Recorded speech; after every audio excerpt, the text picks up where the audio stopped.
We want to talk about finding a church in three ways. One, the barriers to that.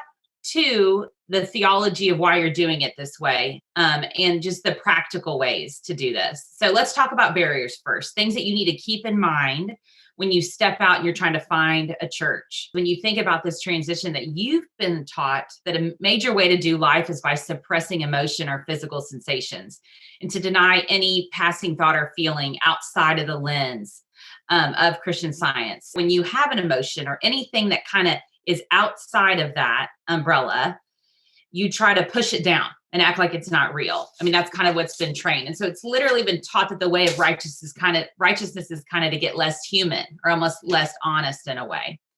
So this can become a real hurdle when you're trying to find a church home, because it's this very humanness that you've been taught that needs to die is the very thing that you need to use to kind of help you find a church. The physical signposts that God can put in our bodies that can kind of help us have been shut down in lots of ways or affected by CS for you guys. So now we've talked about the body, and I want to talk about the mind for a minute. Your mind has experienced, in some cases, spiritual abuse. And what I mean by that is spiritual truths have been distorted, or maybe they've been used as a weapon against you. God, creation, the fall, Jesus, redemption have either not been taught or been so distorted that they become untrue and sometimes abusive. So, but now the Lord's drawn you out of that and into the truth of the gospel. But after being spiritually misled, you now are trying to find a church, which is crucial for your faith. But that also means you have to go back into a spiritual environment, and that can feel really hard.